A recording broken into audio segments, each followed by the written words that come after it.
The Midnight and Timecop 1983 are two of the most influential synthwave artists of the last decade. I listened to 100 of their tracks and discovered that 91% use two simple bass patterns over and over again in their production. In this video, we'll cover those two bass patterns along with examples so you can use them in your synthwave tracks. Let's get to it. Bass pattern number 1 consists of continuous eighth notes. 54% of the songs analyzed have this pattern. I'd venture to say this is the quintessential synthwave bass pattern. Here we have a simple Dreamwave loop.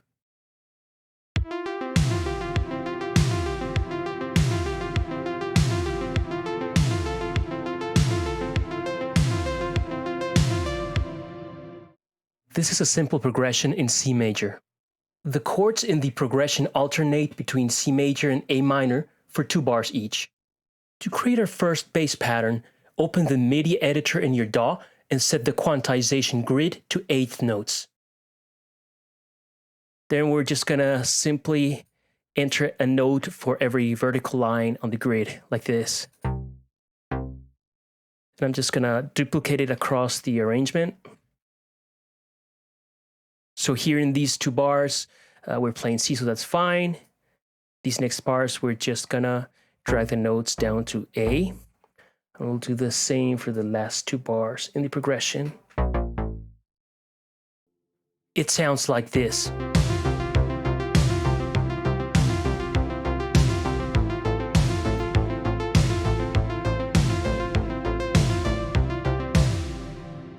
This pattern works very well from slow tempos all the way up to faster ones like 160 BPM.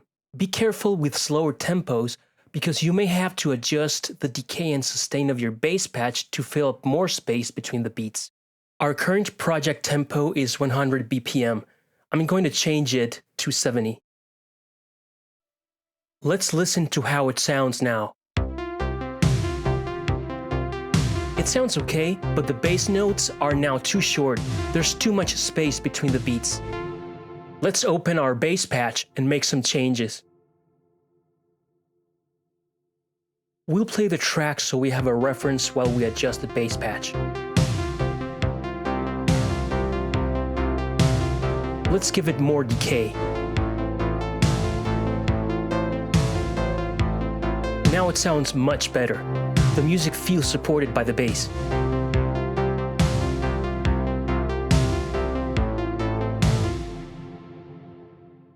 Bass pattern number 2 is very similar to pattern number 1, except that it uses 16th notes instead of 8th notes. Again, in your piano roll view or MIDI editor, make sure your quantization is set to 1/16. Then we're just gonna manually enter 1 note on every vertical line of our grid at C2. Just gonna duplicate this. Finally, we'll adjust the pitches to follow along with the chord progression.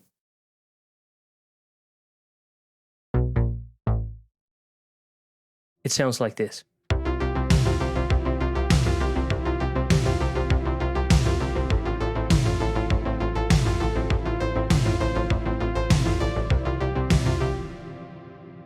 This pattern sounds very driving, very dynamic, also very busy.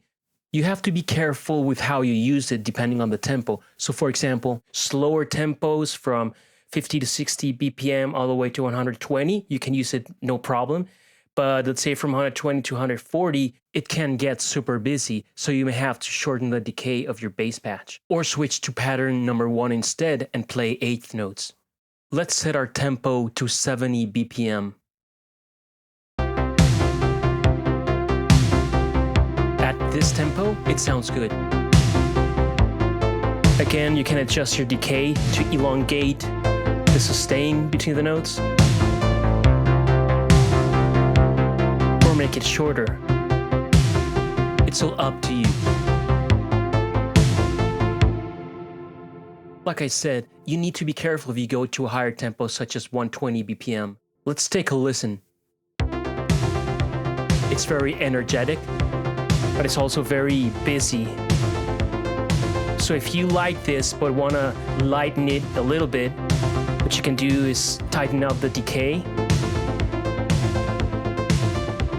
so it doesn't use up so much space. Just tweak it to your liking. At higher tempos, such as 140 BPM, you'll find it sounds way too busy to be usable. It doesn't sound good. At this tempo, I would suggest going back to pattern number 1 in eighth notes.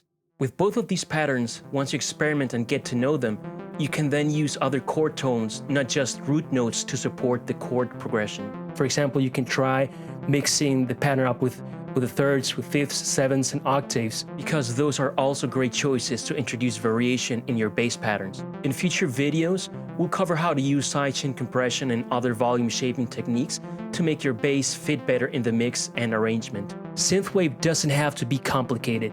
The simple and powerful bass patterns that we covered in this video are proof of that. If these tried and true patterns work for The Midnight and Time Cop 1983 for the majority of their songs, I'm sure that they are gonna work for you too. So give them a try and let me know how it goes.